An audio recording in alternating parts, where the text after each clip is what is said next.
Hello everyone and welcome to today's webinar session. My name is Natalie Richardson. I'm a melanoma survivor and Managing Director at Save Your Skin Foundation. I welcome you to today's webinar presentation titled Mental Wellness and Support After a Cancer Diagnosis. In addition to feedback from patients and caregivers that we have met through our work at Save Your Skin, our own experiences with the need for improved emotional and mental support after diagnosis of advanced melanoma led us to explore how we may be better able to support patients in their cancer journey. In the last year, we have conducted a nationwide survey on the topic and developed a report and poster presentation with the aim of contributing to the knowledge gap surrounding what effects the experiences of cancer diagnosis, treatment, and survivorship have on mental wellness. We hoped that by asking patients questions related to their mental wellness during their melanoma journey, the survey would be able to offer insight as to which emotions patients most frequently experience, the methods they use to improve their mental wellness, and how mental well-being shifts from diagnosis to treatment to survivorship. Additionally, the survey contained questions regarding the demand for mental wellness support, the existing accessibility of said support, and potential opportunities for improvement within medical institutions and patient groups. The first conclusion to be drawn from the survey results is that the majority of patients seek emotional support during their cancer journey. This need for support does not appear to be satisfied. Reasons for this discrepancy include lack of mental wellness resources provided by cancer centers, financial restrictions, and lack of availability of support in their geographic locations. It would appear that there are improvements to be made to overcome barriers of access to mental wellness support for cancer patients in Canada. A greater emphasis on awareness of existing resources, an increase in mental wellness programs in cancer centers, and more options for patients in remote areas could be helpful steps in supporting the emotional well-being of Canadians living with cancer. This webinar is our next step in attempting to bring this information to patients across the country.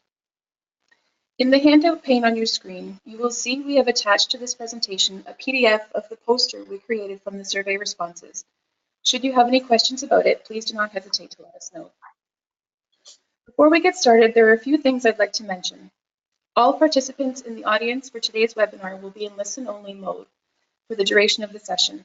There will be a question and answer portion at the end of the presentation. You will see at the right-hand side of your screen an option to type in a question. Please feel free to ask your questions throughout the presentation, and we will do our best to answer them in the last segment. If there are any questions that do not get an immediate answer, we will contact you with a reply and any discussion you wish to have after the webinar. This session is being recorded and it will be available for replay on the Save Your Skin Foundation website starting tomorrow. At this time, I'd like to introduce you to our valued panelists today, Danielle Schroeder and Allison Princeton. Danielle Schroeder is Clinical Counselor and Young Adult Program Lead at Cal Enosh Society. Danielle has been working as a clinical counselor with the nonprofit organization Cal Enosh Society in Vancouver since 2010. She oversees the Young Adult Program, facilitates groups, and offers individual and family counseling. Allison Princeton is a 13-year young adult cancer survivor who has been volunteering with the Cal Enosh Society for over 10 years and now works at Cal Enosh as a clinical counselor and creative arts director. Danielle and Allison will provide us with insight into some of the common challenges that affect individuals and their families, mentally and emotionally, after learning they have cancer. Fear and worry, especially how to live with the fear of recurrence. Changes in relationships, identity issues, and grief and loss. They will talk about ways to work with these difficult emotions and how to feel less isolated when experiencing them. Thanks again for joining us. Thanks again for joining us. We will now begin the presentation. I hand this over to you, Danielle and Allison. Thank you. Hello. Hello. Hi, I'm Danielle Schroeder. I'm Allison. And we are really honored to be here to speak about this, what we feel is an incredibly important topic. And actually here at Cal Enosh, if you don't know us as an organization, we're stationed in Vancouver and we've been around for about 25 years. And Janie Brown, who is the executive director here, she initially started Cal Enosh really actually to help give more attention to this topic that we're going to be speaking about today, because she was at the time working at the cancer agency here in Vancouver and felt that there was a gap in the care, that the focus was always so much on the disease of cancer and the physical aspects, that there really wasn't enough support happening around how do we really address the whole person. And in particular, how do we really help people with this topic that we're going to be speaking about today, which is how do we really look at what happens emotionally and mentally as we go through the experience of cancer, which, in our work, because that's so much where we put attention with people, is such a huge part of the journey. And I think often people don't realize that when they're in the initial treatment process at the agencies. So hopefully this will be helpful today. And I'm so glad Allison's here with me because she has the direct experience over many years of going through this process. And she's got the counseling background. So hopefully it'll give you a real, a great insight into her understanding of it from both sides. So yeah. And just to say that if we don't get through all the slides, I hope you can go back because there's a lot to try to cover today. And you're welcome to go back and look at the slides again. And you can always be in touch with us here at Cal Enosh Society if you need to after the presentation. Mm-hmm. Great. So maybe we'll get started. So just to begin, I think as we talk about mental health and wellness, I think it's helpful to just take a moment to actually define, well, what is mental health and wellness really? And for us today, I think when we're thinking about mental wellness, we really want to see it as a multidimensional sense of well-being. And what we mean by that is to really, I think so often we think of mental health as just being this mental component, but actually today we really want to stress that it's not just how are we doing mentally, how are we doing emotionally, how are we doing spiritually, physically, and also socially, because I think all of these components actually make up this idea of mental wellness. The other thing I think that I really like to think about is when we're looking at how do we take care of ourselves this way, I think we have to really realize that we have to be very deliberate and we have to be very conscious and, really what's happening. And that sometimes is the hardest part, being willing to actually start to say, I'm struggling emotionally, or I don't think I'm mentally coping well. And I think sometimes that's the hardest part for a lot of people. And then the next step is, what do we do with that? So it is a very conscious and deliberate approach. And I like this part as well, that it requires personal choice and commitment on the part of the person themselves and also the community. And this is sort of what I think Natalie was saying, that I think the community sometimes has a gap in this kind of support. But I think I like this idea that it's really, we can initiate a lot ourselves, and it takes our own commitment to wanting to do the emotional work, the mental health work to get us to a place where we feel more in balance in ourselves.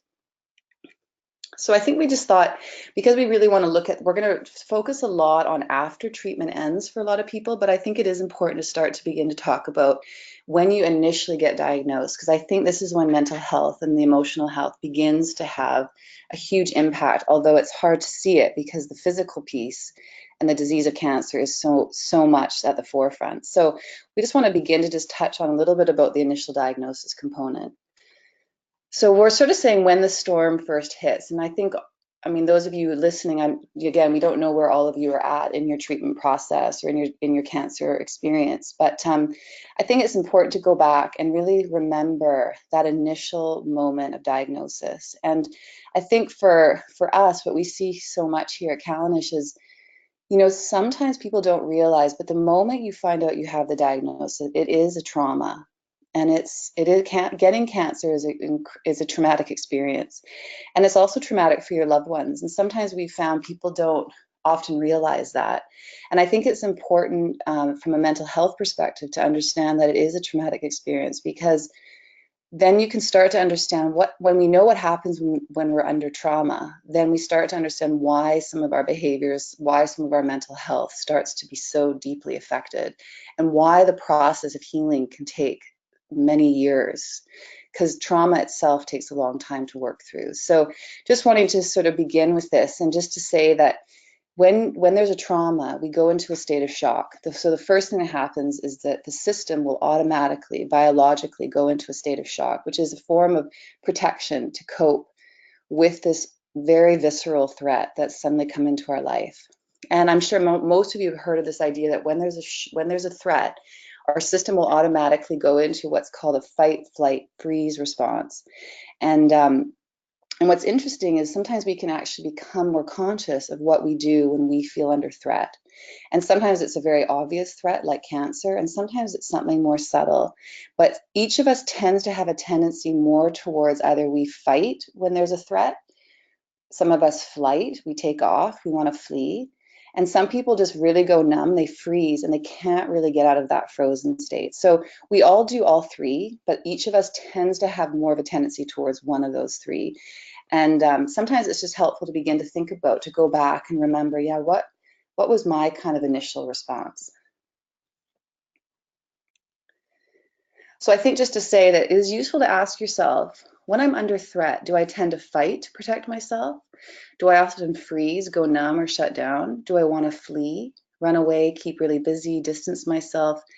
And the reason it's helpful to begin to sort of ask yourself this is you can start to look at, especially if you're in the very early stage of your cancer diagnosis, if you've been having challenges in some of your relationships, sometimes it's because when we're in that initial trauma and we're in one of these automatic survival responses, it can sort of explain some of our behavior. So, and that's sometimes the more we understand that, then we can also explain that and share that with loved ones if we're having challenges in our relationships with them. So I think this is just kind of an interesting part just to begin to think about. And just having Alison here, we thought we would maybe get some ideas from her around this sort of initial, what it was like for her when she goes back and remembers this initial stage of diagnosis and what happened for her around the trauma piece.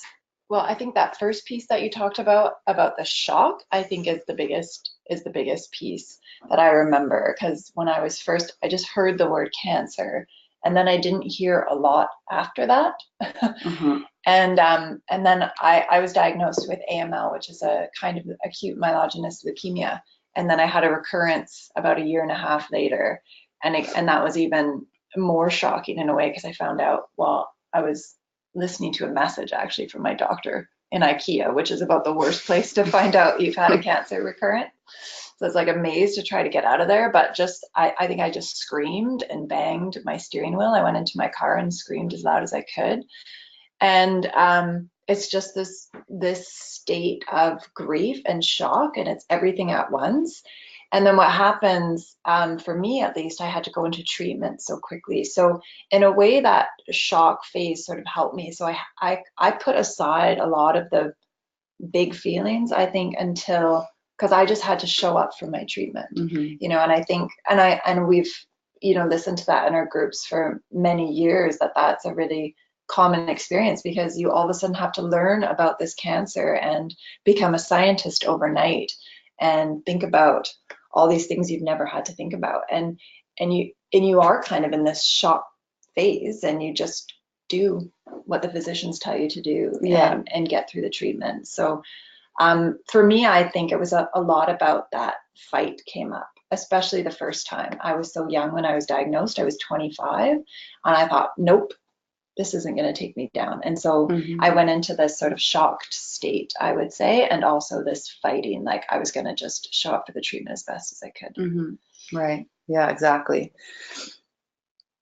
And I think it was, as Alison said, hers was a very quick transition from finding out she had cancer to being really quickly thrust into really heavy duty treatment. And again, for each of you, it might be different. Mm-hmm. Sometimes people have more time, they have to wait for scans. And, Mm-hmm. you know, there's this really kind of excruciating waiting period. So again, the system is all through that time in this state of shock that Alison describes. And again, I think each of us, it's just, again, there's no right or wrong way we handle trauma. It's actually a very automatic response. And this is what's tricky, is a lot of times this is the part when we go back, we can realize when we're in trauma, it's much harder to have much control over it, because it's this natural desire to just often fight or flee from a major threat that is often terrifying.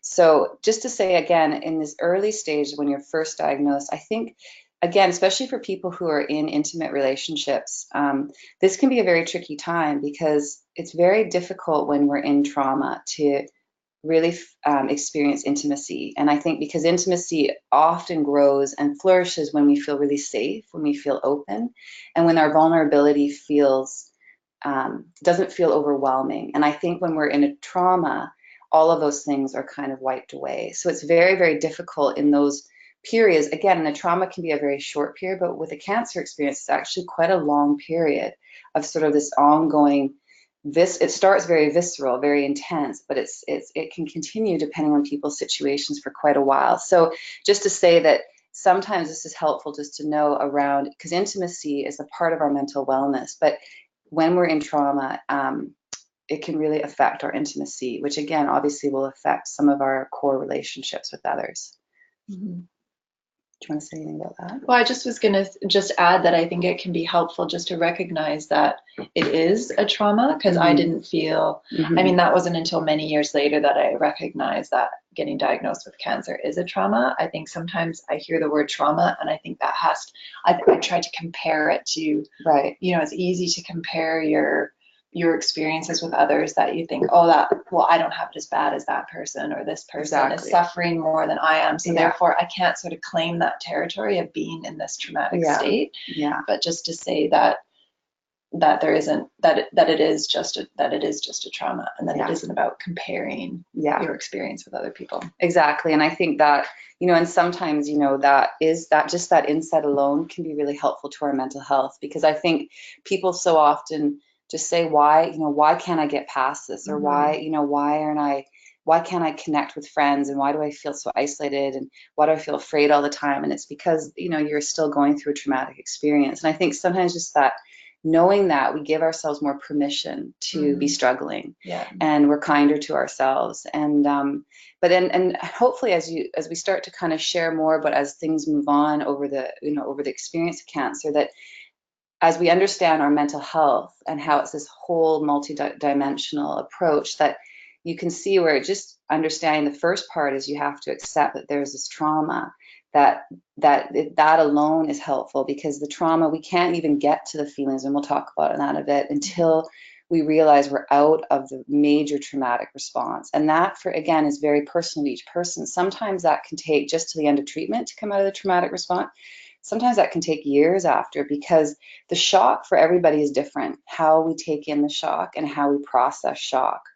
And, you know, I think each of us, sometimes we can start to see, what does it feel like when I'm living from survival versus what does it feel like when I'm living from a place of more stability? And it feels very different. And that's very different in how we are in our mental, emotional health. So we think we just thought it'd be nice to just move into, okay, so you get the initial diagnosis, you're in this traumatic experience, and what happens? Often people go into this active treatment process, and so we're going to speak to it from this kind of movement of the experience. And this is, you know, I think what we call, and this is what I've heard a lot, and Alison can speak to this as well, but a lot of people say, what it was like to become a sick person.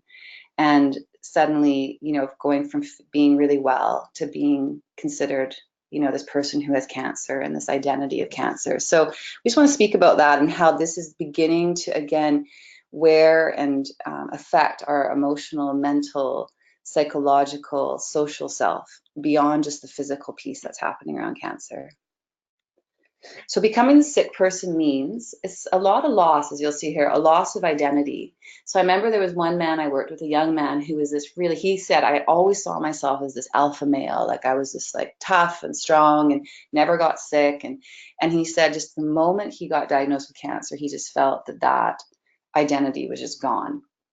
Someone else I remember saying, who was so used to always being the caretaker for everybody else, suddenly just felt like when she became the sick person, that identity was gone.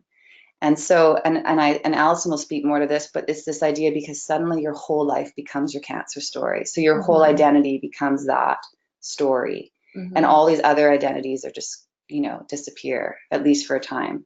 There's a loss of autonomy. This is a big one for a lot of people, the loss of autonomy and independence, suddenly needing to rely on other people, feeling like a burden. And we'll speak more to these, and Alison in particular. This idea of feeling needy or weak, very common for a lot of people. And also one that I think, you know, again, really weighs on people mentally, emotionally, is this feeling like it's my fault for bringing this burden into my loved ones' lives. And you can see how all of these, when you really think about becoming the sick person, how directly it affects how a person starts to feel about themselves. And this can go deep, like people can start to really, again, a lot of these are kind of harder ways to look at ourselves. So I just want Alison to speak more personally about some of these in particular, and you may relate to some more than others, but just if you want to touch on some of those.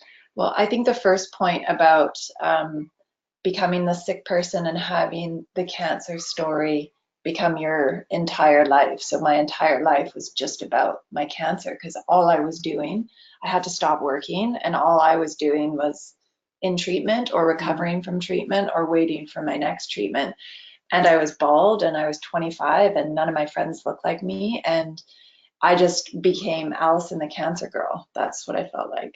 And then it became such a part of my story that, I just didn't think people could actually know me unless, for a while it was really obvious because I had short hair, but it just became such a big part of who I was.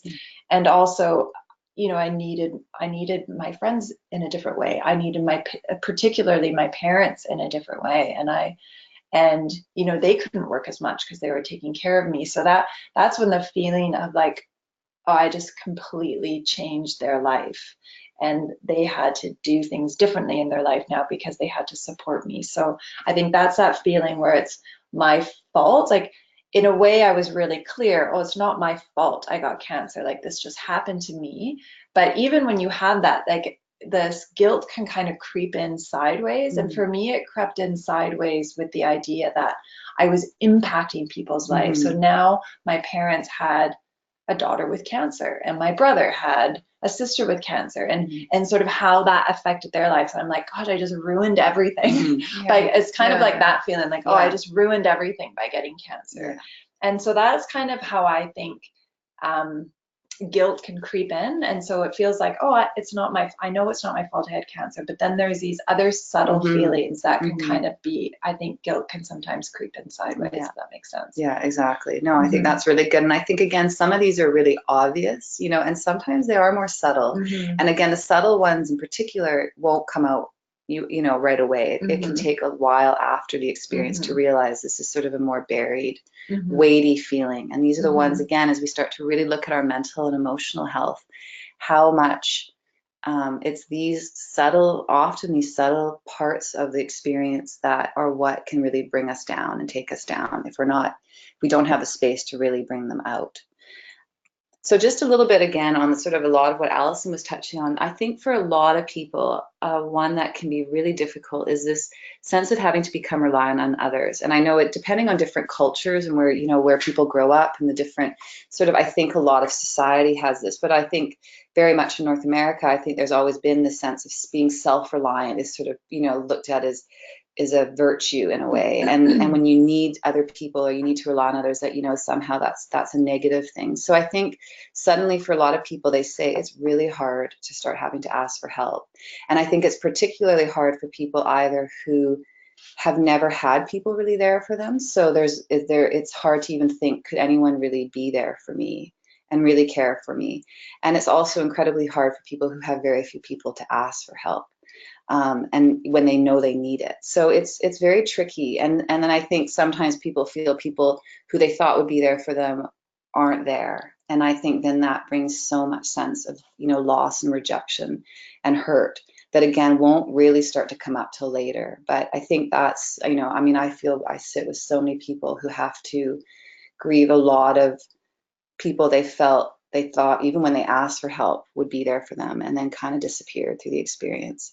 And I think it comes with the sense that it feels so vulnerable to need someone. And so the vulnerability to have the courage to even ask and then not to have that received is incredibly painful. But it's a very vulnerable thing to have to ask for help. And especially for those of us who, really like to be in control and have always seen ourselves as fiercely independent, to suddenly have to rely on others is a really strange new experience that can feel a lot of people can really try to push it away as much as they can. And just to say that sometimes it's not uncommon for partners when if you're a couple to want to almost pull away from your partner because you feel like that feeling of needing them so much almost makes you want to sort of pull away from them emotionally, mentally, because you don't want to be in that place. Sort of what Allison was saying, like, because a part of you feels so guilty sometimes, or it just feels so much. So just knowing that pulling away, if you start to feel that, and I think a lot of people do, sometimes they pull away from friends, is part of a way to protect yourself from so much of this feeling of change, of loss, and vulnerability. I just think this is a really good quote. Maybe Alice can speak that. This is a woman who I got off a website from the Young Adult Cancer Canada website, and she is a young woman who's going through ovarian cancer. And she said, being the person I am, I put up a defense where although I was honest with my husband, I had also fallen into a trap of silence, holding back my feelings because of the mistaken belief that my true feelings and experience would be harmful. And a small piece of me was scared of the slight chance that maybe he couldn't or didn't want to handle it. So again, I think she just it's a very honest, I think experience many people share about how, I think sometimes there is this fear, like if I really let people know just what I'm really feeling, how big this all feels, that maybe they won't be able to handle it. I don't know if you want to say anything about that. Well, I mean, in some ways, I had a very supportive family and I could voice some of my fears. But at the same time, I don't know that I was, sometimes I would let my fears out, but sometimes I would protect myself, especially because this is like the active treatment phase. Like at this part, it was almost like I had to try to keep it together and keep as positive of an attitude as I could at this point, because I wasn't ready either to go into some of those. So it was like I was protecting maybe sometimes people around me, but if something really came up, I was lucky in that sense that I had people I felt like I could talk to, but there was part of me that didn't go that deep into it. And that we'll talk about that later, that when I went a bit more deeper into some of those fears, but in the initial part, I had to get through the treatment. And I think that part that Alison says, I think this will fit with this instinct to protect those we love. I think it's also to protect yourself. As Alison was saying, that I think just getting through treatment, and I know it requires so much physically and in a way, and it's such a part of the survival response of just just do it. That it's hard to even so that's where, and I think, this is this part which fits well, which is the instinct to protect is partly that we want to shield those we love from sadness, guilt, and worry. But also, it must be a protection of this need to stay strong. I mean, I think it's one of the most common things we hear. And, you're just saying that to keep it all together. And I think that that's important when you're going through treatment because, your body does have to take these heavy duty treatments and it's intense. And, I think this feeling of, okay, we got to pull it all in and just get through this is part of a very, I think, resourceful part of our survival response and necessary. And I think with that, though, what's hard is for a lot of people, and just to be aware of this, is people who are very good at doing that through the active treatment. What happens is it's hard after treatment, and we'll get to this after, of how do you start to let go of this need to stay strong and keep it all together. And because it's no longer often just for yourself, it's often for everybody else too. And this is when it can start to really wear on you emotionally and mentally. And I think it isn't uncommon for people to want to protect their loved ones from sharing really, maybe how afraid they sometimes are or how hard one of the treatments are. I think a lot of people that I see, I'm always it is incredibly humbling, to see how stoic people, how they rise to the occasion. And I think that's part of our resilience, which is also really, inspiring. But I know it can take a toll on us emotionally and mentally, and it can lead to feeling lonely and isolated at times from our loved ones, especially. This is a really honest quote from this husband, actually, the same couple. And he wrote, he says, "It's really hard as a supporter to watch a loved one go through the effects of chemo, radiation, and surgery. But it is also draining having to be there for them at all times. And there really is no way to vent any of your frustration because you know that what you're going through is nothing compared to what your partner's dealing with." So maybe, I don't know if you want to speak to some of that, just like for your loved ones and the challenges that they're going through at the same time.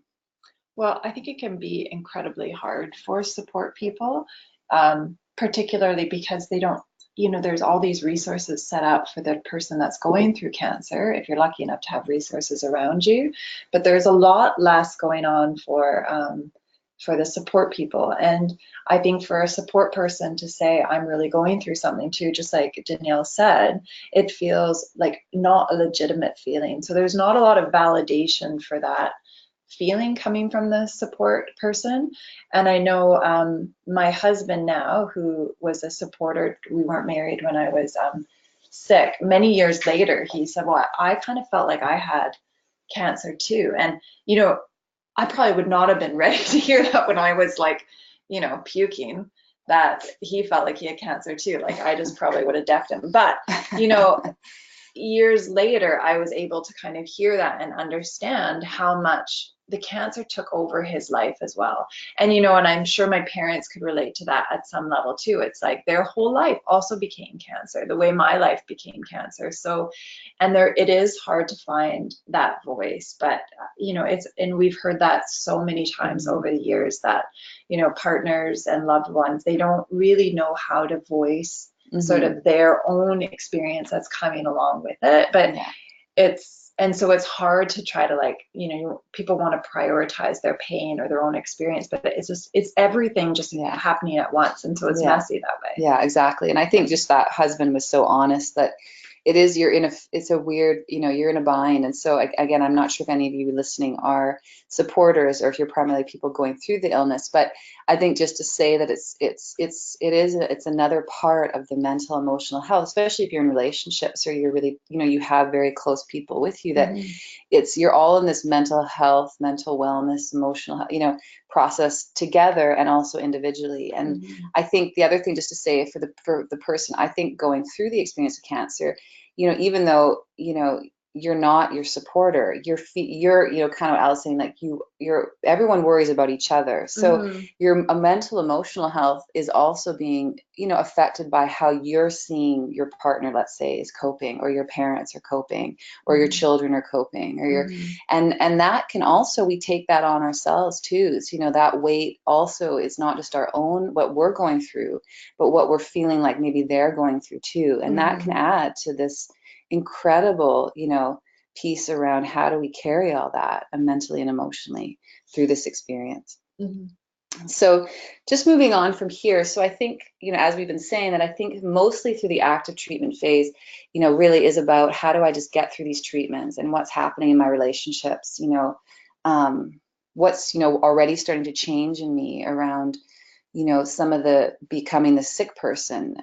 And really then I think where we have to really start to really pay attention to what's happening mentally, emotionally in particular, is when treatment ends. And I know for some people treatment ends and that's it. You know, hopefully you'll never have to do treatment again. You go into remission or hopefully in a curative place.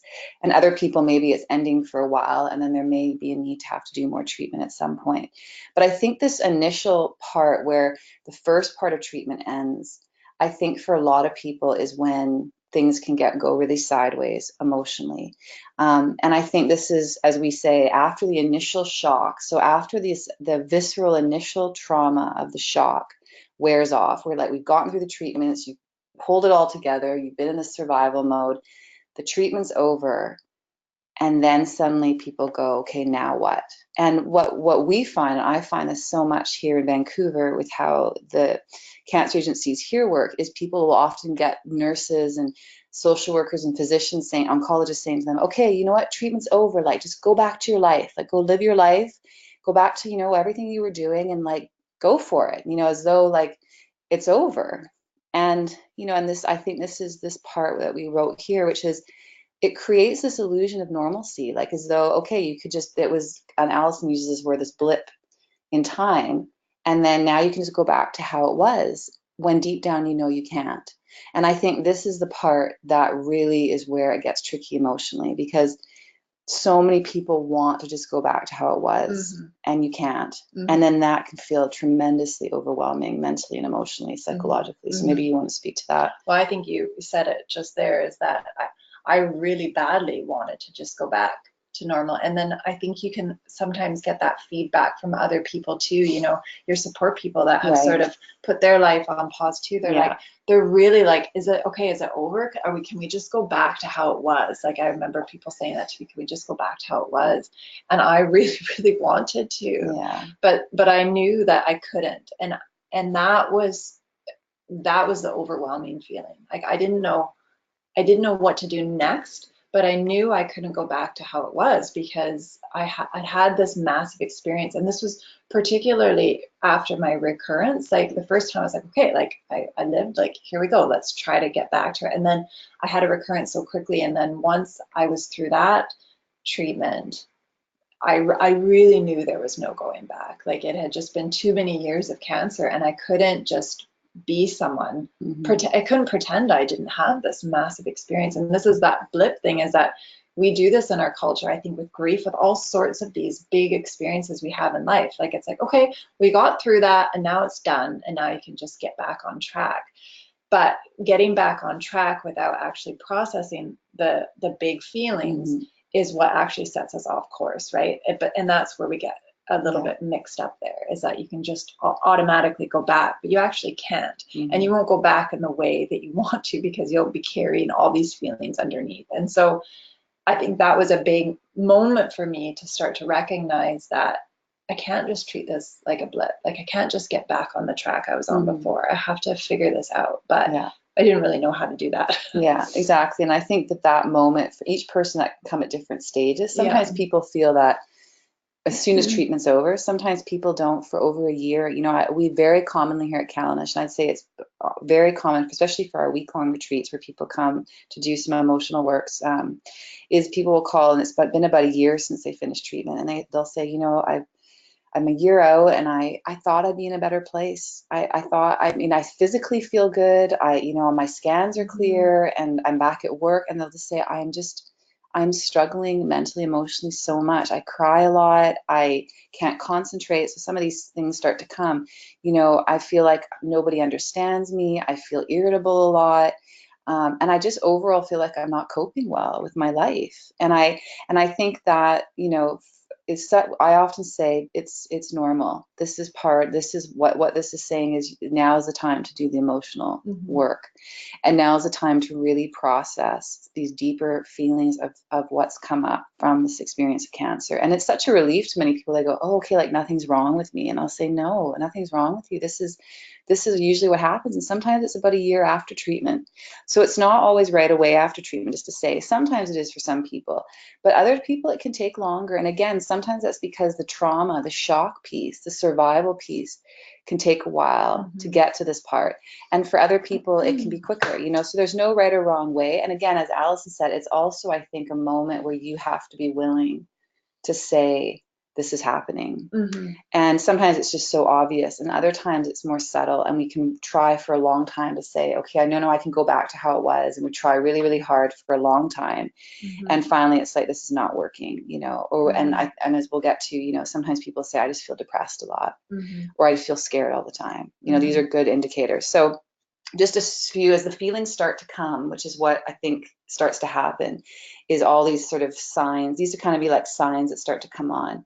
And it's really about how do we cope with all the feelings and changes happening inside, which is what Allison was saying. So just a few things, just to say, you are absolutely normal if you're experiencing feelings of grief and loss. I miss the life we had before cancer. Fear, I'm afraid of the cancer will come back. Guilt, I wasn't a good enough, ... Regret, I wish I hadn't said or done. Anger, I hate that this happened. Shame, I am a bad person. It's my fault this happened.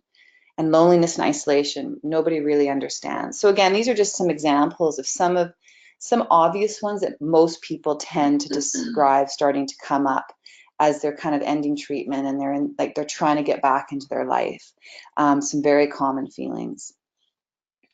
This is just a quote from a young man saying, I think my biggest challenge was having to cope with it by myself. And maybe you could speak a bit to that, Allison, about, you know, that so often I think in the beginning is you're noticing this, you feel, you know, a lot of people feel like I have to kind of figure this out on my own.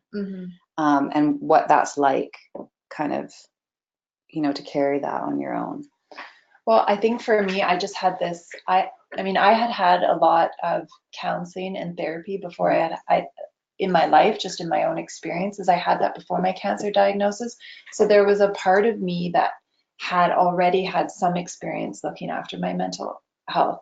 So that, but you know, there just wasn't room for it for a long time. So, and after a certain amount of time, I thought, I'm not coping with my life anymore. And, you know, I have this small, ridiculous story of, I remember wanting to order sushi from my favorite sushi restaurant.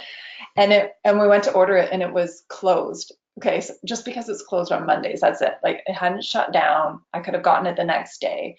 And I remember just really crying over it. It just didn't make any sense. And I thought, okay, this isn't normal. Like, this is not normal. I don't need to cry that I'm not getting sushi from my favorite sushi restaurant on this particular Monday night.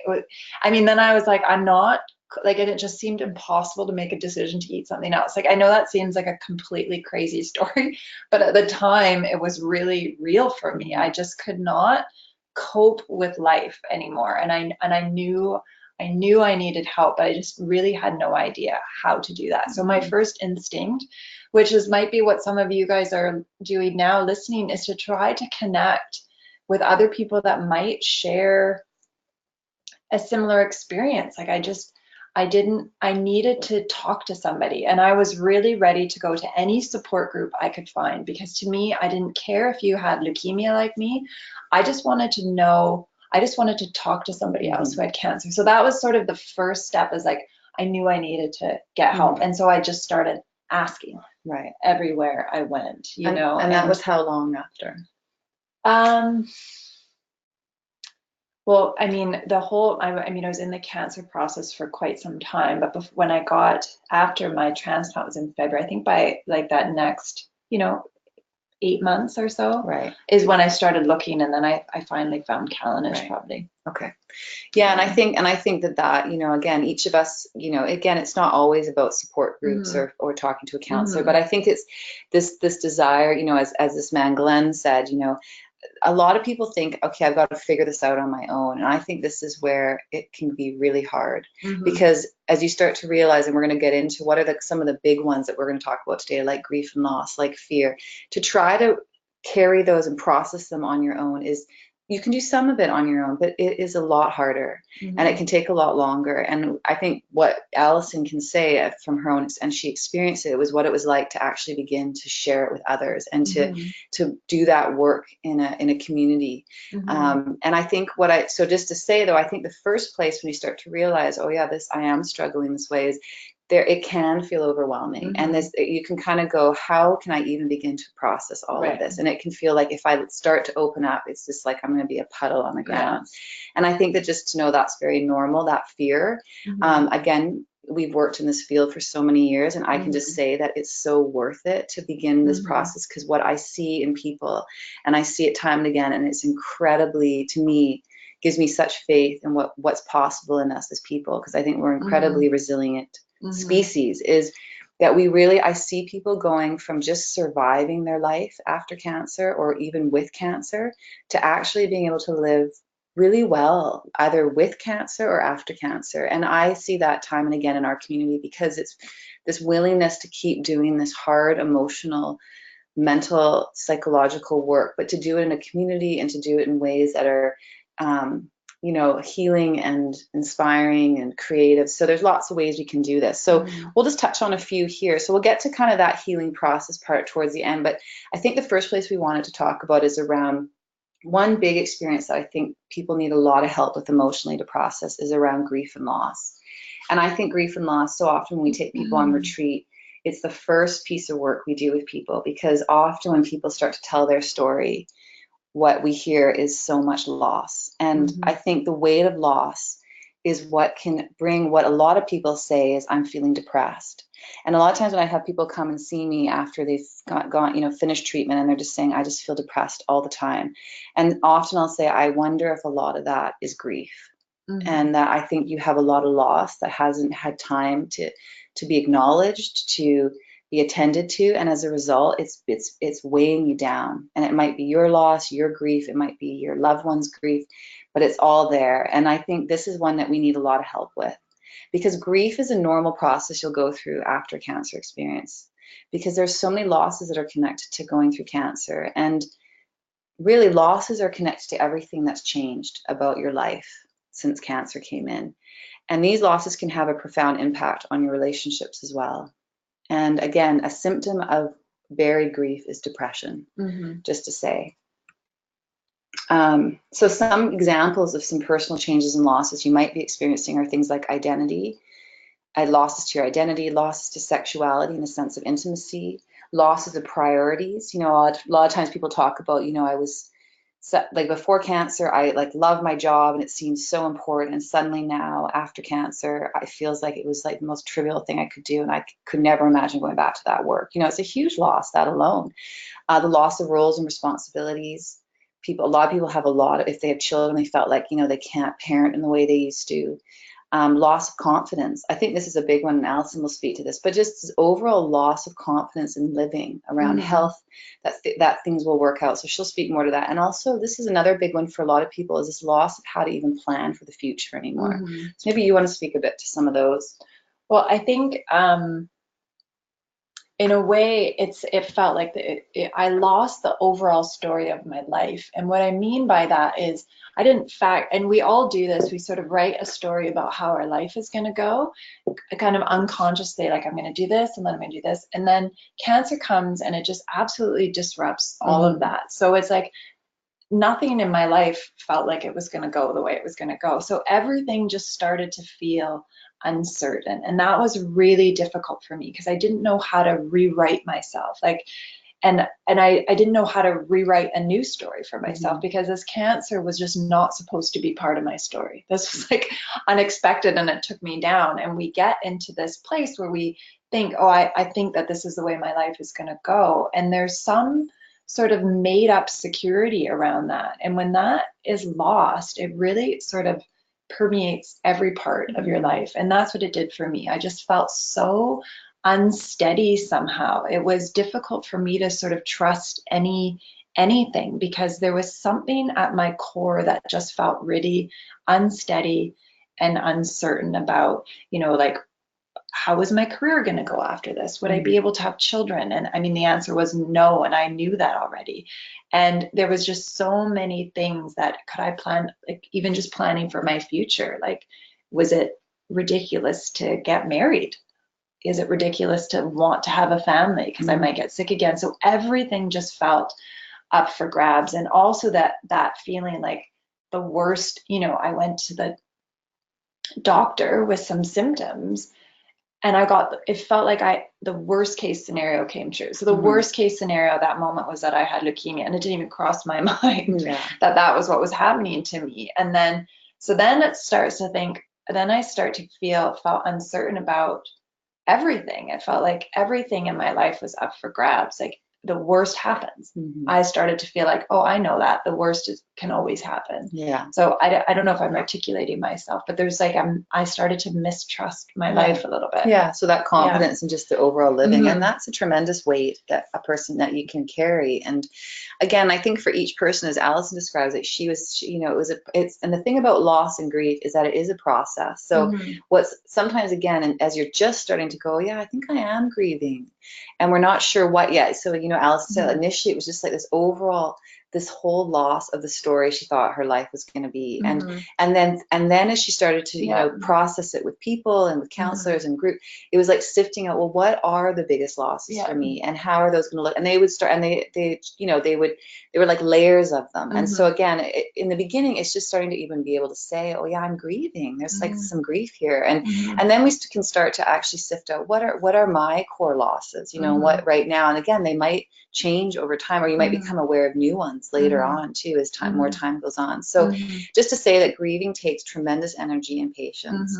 And there's, you know, often people use metaphors for grief, you know, like I feel like I'm on a roller coaster right now, or I'm lost at sea. And Allison, you had that one that maybe at some point you're going to share around. It's like you got to go down. That's kind of to the fear piece. Yeah, and we'll talk about, but there's lots of ways to sort of think about what it feels like when you're grieving. You know, some people talk about feeling lost at sea, and it's just like this, there's all these stormy waves and you can't figure out where you're going. So again, I think sometimes just knowing that part of when we think of mental health, mental wellness, emotional health, is that sometimes it's just being able to say, oh yeah, I'm grieving. You know, when we can actually just name that for ourselves and not think there's anything wrong with us, that this is actually a normal part of the process. Mentally, emotionally, it actually can create a space, and it creates less tension and this idea that, oh, I shouldn't be feeling this way. Suddenly we can go, oh, this is part of it. Grief is part of it. And then again, it helps us emotionally and it helps us mentally go, okay, there's nothing wrong with me. So sort of, again, like this is such a big topic that we could talk so much more about, but I think it's just one just to begin to start to think about in yourself. Yeah, that there's so many losses that come exactly. with this. Yeah. And so part of with loss, I think, is this question around identity. And I think this is such a big one for so many people, is like, what's changed in my identity and what has stayed the same, and I think this again takes some time to really sift through, and Allison will speak to this, what it took to kind of go from, because I think the first thing you'll notice is everything that feels that's changed or that's gone, like the losses, and it's through that maybe then we start to figure out, is there something that actually still intact inside. So just to say around your whole identity is that it does get turned upside down through this experience, and when you think of identity, you want to think of all these core beliefs you think about yourself. So core beliefs are, often ways we sort of, it's like someone said, I, before cancer, worked hard, play hard. But then I feel that's not a core belief I see in myself anymore. I don't want to work hard, play hard. And so it's helpful to think about, okay, well, how did I see myself before cancer? And what's now really feels like it's changed since cancer entered my life? Like someone, and Allison sort of touched on this around the confidence piece. Some people say, I always saw myself as an extremely healthy person. And now it's like, I have no confidence that that's who I am anymore. And that alone can be an incredibly destabilizing identity change through cancer. And that can really affect someone mentally, emotionally. So maybe you want to speak a bit to that. Well, I think initially it was hard to separate myself from my cancer story. So because I think, and those of you who are listening who, may be working through a diagnosis, the cancer story is so pervasive. Like it somehow seems to leak into every aspect of your life. So there was a long period of time where I felt like, I don't really think you can get to know me or know who I am unless I have had cancer, or that. So it gets really mixed up in the sense that I sort of became my cancer story in a way, and it was hard to sort of separate that out because of how pervasive it is. Like I was telling Danielle a story, and this was a couple of years after my treatment, but I was still on these post-transplant drugs that lowered my immune system, and it seemed like so many times the answer to people's questions would be cancer, but I didn't always want to say that. But I mean, it was so how much it permeated my life. And I was just, this is another sushi story, which is a bit weird. I was out for lunch with some colleagues, and I had to order my own sushi because I actually just wasn't allowed to have raw fish. And it was just an example of how pervasive my identity was wrapped up. And it's like, oh yeah, I had cancer, so I can't eat that. And I think that for me, it just, because of how much cancer permeates every aspect of life, it becomes really difficult to separate myself, and it becomes such a big part of my identity. Yeah, exactly. And I think, and again, which is why, just to again say why it's such we need a lot of time to process all of this, but because you have to start to first recognize, cancer is a huge part, and then to begin to sift out these different aspects, or where do I want to go from here? And so we won't touch a lot on this, but again, some common identity changes will include your physical identity, which is huge for some people. Physical appearance, body image, sexual identity, huge. Well, a lot of times people don't want to talk about it, and social identity. So just to say, and I think, we won't really touch on this right now, but you can come back to some of these slides. But just to say that even just this physical identity alone, it takes a long time to grieve and to find some peace of mind around what's changed physically for you. And this, just to quickly say, it was a really big one for me because my appearance changed due to my drugs for a number of years afterwards. And I found it really difficult to speak about this because somehow, having this massive cancer experience, it felt like it wasn't fair, or it wasn't valid to have these feelings about feeling so sad about my physical appearance, that it seemed like it didn't really have the place. So just to say that is a real loss, and it's valid to feel that, but somehow I judged that as feeling vain. Like I shouldn't, because after everything I've you been survived, through, right? after everything I've been through, how come I'm upset that, Yeah. I look a little bit different? Right. Yeah. And just to say that, as Allison says, it's a really, I think from almost everybody, this is a huge one. Yeah. And it's important to recognize how it weighs on us emotionally, mentally. Yes. And this goes as well for the sexual identity. Yeah. These are, again, here on this, I think this is often one no one wants to talk about. And I think it has a huge impact on our emotional, mental wellness. And it's really difficult to talk about. And I think a lot of people feel a lot of shame for not feeling sexually desirable or to feel like they can't please their partners, especially, or things have changed around pleasure.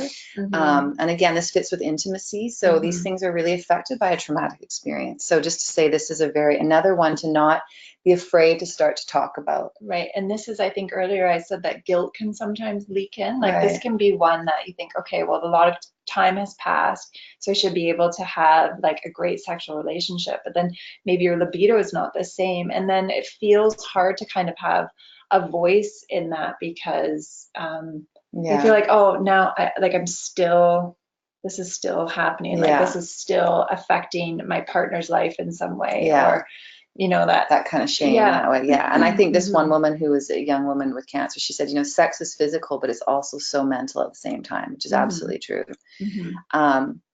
So just some more feelings about, again, about, the sexuality piece. And just to say, I think this is one a lot of people don't want to talk about, but it's really important to know that it's normal. And when we start to talk about it and we start to really find people we can kind of explore this topic with, if you are struggling with it, it can really help your emotional, mental wellness. So just to touch on, as I know we don't have tons of time left, but again, another, I think, really important one is this idea of how do you live with fear after cancer, or even when you're living with cancer. And I think this is one that the reality is I wish it wasn't, that once you have a cancer diagnosis, you do come into a very new relationship with fear. And what I can just say is that it is possible, and I see this time and again, to practice learning to live with fear in a way where it doesn't feel paralyzing and immobilizing all the time. And but it takes some attention.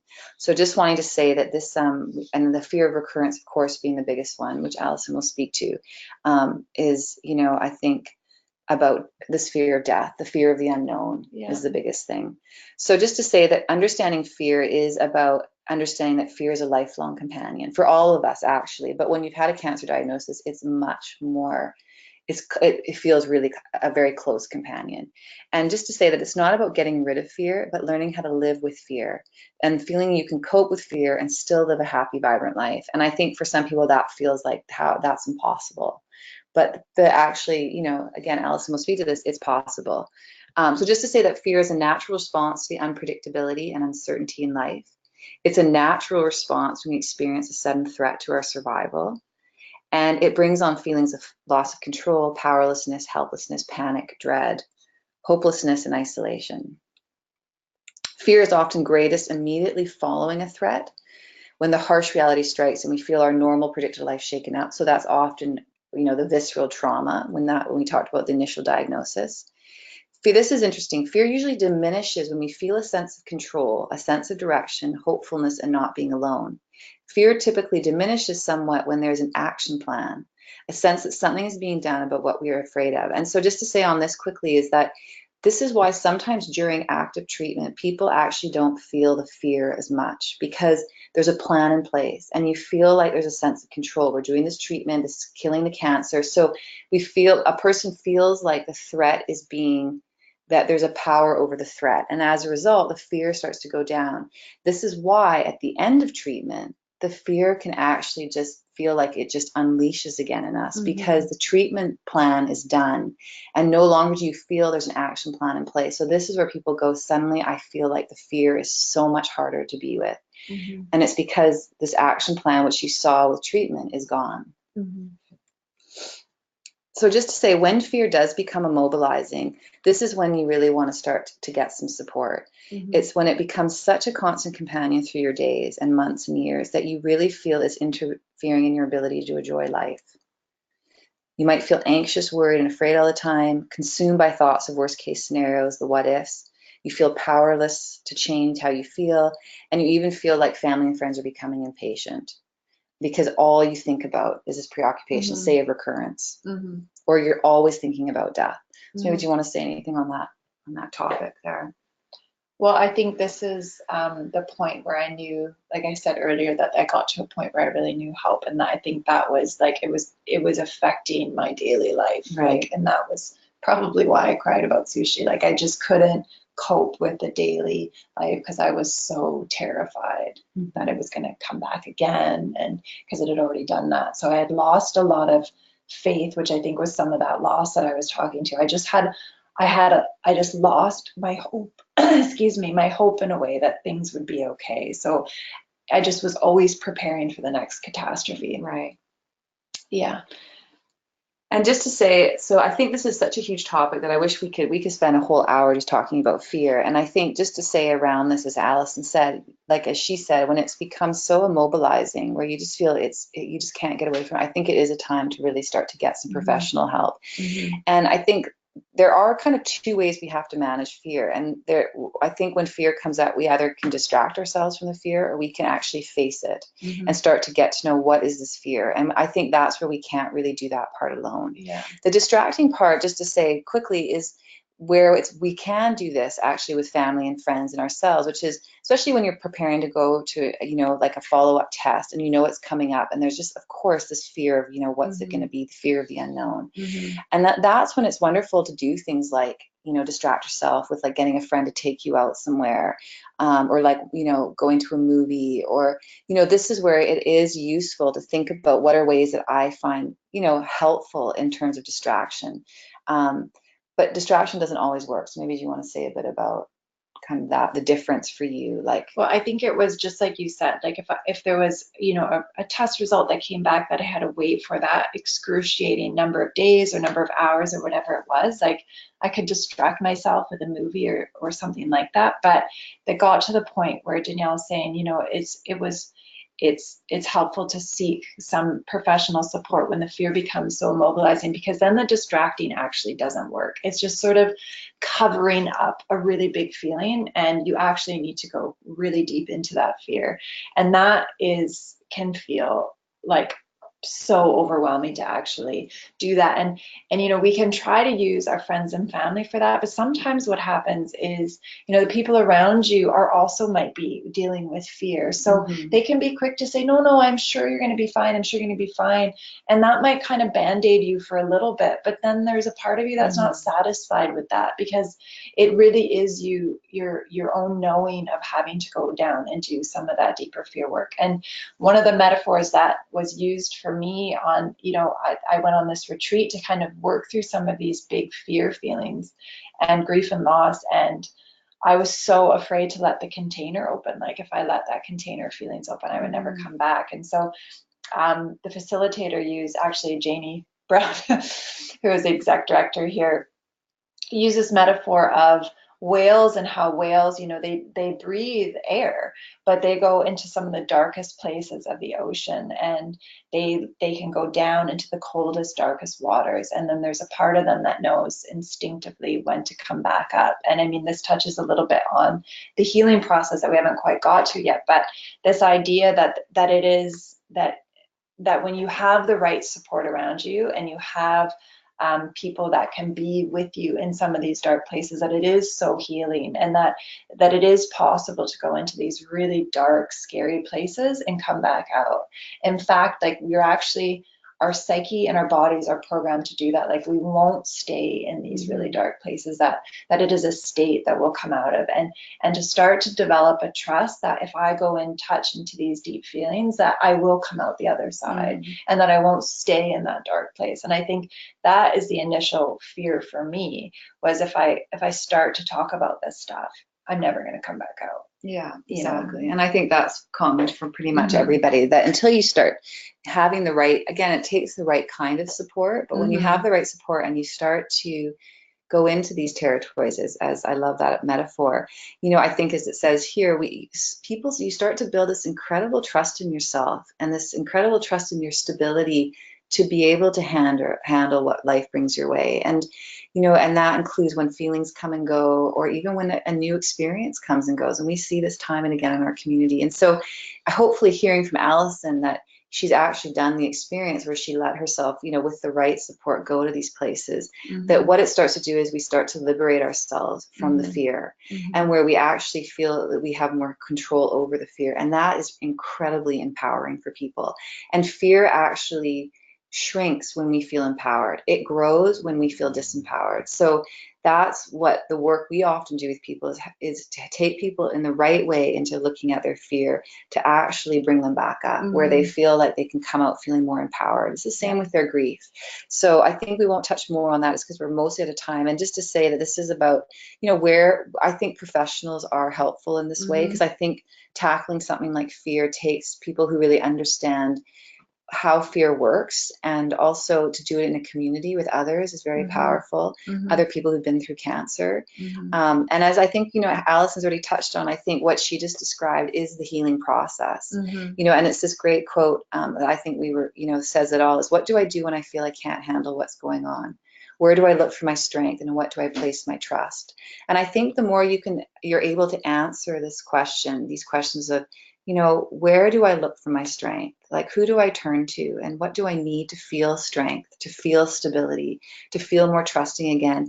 And who do I want to place my trust? I think when you can begin to actually answer these questions and have a larger support network to do this with, I think this is when the healing process really starts to open up. And just to say, I really like some of these, and if you want to come back to these slides, but these definitions of healing, I think give a lot of sense of our own autonomy in the healing process. Because I think so much of the cancer experience can feel like, oh, I'm dependent on these treatments, I'm dependent on, this chemotherapy or this doctor telling me good news. But actually what we often say to people is healing has nothing to do with a lot of that healing is actually an inner process. And it's a process that we all are always actively involved in if we want to. And it's already happening anyways. But I like that idea that healing is the possibility for us to relate differently to our illness, to disability, even death, as we learn to see with eyes of wholeness. And just maybe quickly, Allison will touch on this one. This is a big one. Healing is coming to terms with things as they are. I think that was the most difficult thing. And when I would look at that, just the idea of coming to terms with things are the way they are, sorry, it was so difficult for me to grasp that, because healing to me only meant a cure for my disease. Like, I just couldn't see past that, because all of the other feelings, the fear and the grief, were so strong that I just wanted it to be over in a way. And then that part of me that knew that I couldn't go back, like, that was the part of me that knew that deeper healing work had to happen, and that I had to sort of come to terms with the way things were. And that had a lot of layers, and part of that was doing some of the deep grief and fear work. And just an example of that was I had an unrelated bone marrow transplant, so I wasn't able to have children. And that didn't become a major loss right away, because I wasn't ready to have children. But when it did, it was very difficult. And so for me, that was a lot about having a grieving experience with other people in the community. And for so long, I thought I can only have kids the way I had written my story of my life. Like, I was gonna one day get married and I would get pregnant, I have my children. There wasn't another way at that story for me. And so it took a lot of work to grieve the process that, like, this just wasn't, that wasn't my life. Like, I had to accept the things the way they were. And when I could do that really deep work, it was when I was able to sort of move on to another way to write my story. And now I have two girls that I had through egg donation and surrogacy. And so, but I don't know that I could have gotten there without just doing that really deep work of going, okay, I just really have to grieve this loss. Like, it was so big for me. Yeah. So, and I think that's such a, again, the healing process for each of us can look its own way. But I think that, to me, I always find Allison's story, such a great learning around, what's possible through our healing process. And sometimes there's a lot of surprise. I think fear is always like, oh, everything now with the unknown is going to be scary and bad. But actually what can start to happen as you do the work is, oh, there is still room for the mystery to be good surprise, in the midst of something that started off as so difficult and so scary and so hard. And just to say, as we close, I think it's just this piece around self-compassion that we can't emphasize enough, that I think the more if you don't know a lot about how to practice compassion, or you find you are someone who tends to really turn against yourself, to blame yourself a lot, to be hard on yourself, that I think this part is incredibly important in terms of how to keep healing mentally, emotionally, physically, on all levels of yourself, that we have to be able to start to be kind to ourselves, and to really, I think it's this piece around, accepting ourselves, accepting our feelings, accepting what we've been through, is what actually gives us the time and space to let this work happen. It's, I think, when we shut that down, we say, oh, I'm not good enough. I shouldn't be feeling this. I shouldn't be doing this. I should be in a better place, that we lose the compassion. And I think it's the compassion piece that allows the healing to happen. So if it's something, that you struggle with, this is, again, where there's so much now out there around talks you can listen to around compassion, going to groups that are about, loving kindness and relaxation, and a lot of meditations, a lot of those Buddhist teachings come from that tradition. So just to say, I think that's an important part. And there's a couple more slides that we didn't get to, but just little tips for you to support you as you move forward. And we're sorry we went a little bit over, but I'm not going to add anything just to close. But I just to reiterate Danielle's point about self-compassion, because it's so easy to judge ourselves about being in a different place than we are, emotionally, that it really does take practice. And often I say, like, well, how would you treat your friend? Yeah. So it's like having empathy for yourself. Yeah. Like if your friend was struggling, you wouldn't judge them for not having it together. You would listen, and in a way, that's what you have to do for yourself. Yeah, exactly. And we're always here if people have questions more specifically, or interested to know more about the work we do here. And just to say, just to be very patient, and to take it slowly, and to be kind to yourself in the process. And especially that is the work of the emotional, mental health piece. So thank you so much. Thank you. Well, thank you, Danielle and Allison. That's very valuable information. Just listening. I'd love for you to put the next slide on the screen too, if you'd like. We can, while we close, it can be on the screen as well. Very moving, very valuable information. Thank you very much for your insight and experience. Even though we've got a little bit over, I'd like to. We do have a couple of questions. So if I could just ask you at least one. You touched on it a little bit, but we get questions from parents sometimes, patients who are parents with young or medium-aged children that are at home. How do you have any direct advice that you would pass along to parents as to how to cope with their children? I mean, as a cancer patient, you still are a parent, and how do you cope with both, or how do you handle things with the kids to make it the best for the kids? I mean, I think what I've seen in so many parents is that, again, I always trust parents, they have their own, they're such intuitive, they so know their kids well. And I think, because I think different kids can handle different amounts of information. And I think the biggest thing that, a lot of parents that I see who are going through cancer with kids say is, they figure out, I think it's a lot about timing and, how to talk to your kids about what you're going through. But I think a lot of parents who their kids are doing okay is when they include them enough where they're sharing information so that the kids aren't sort of wondering or making stuff up themselves. Because I think what can happen, sometimes parents say, oh, I shouldn't tell my kids anything. And I think sometimes the risk of that, I mean, unless they're really small, but once they're kind of 4 and up, the reality is that kids they watch the parents so much, so they'll make stuff up. So if they don't know anything, but they're seeing their parents going off for these things, or they're losing their hair, they'll make stuff up. And so that almost can become scarier, because they have these magical imaginations, and that can really lead to kids, that's where they'll think, oh, I did something wrong or I've caught. So that's where you have to be careful. You don't want to give no information when kids are old enough to understand.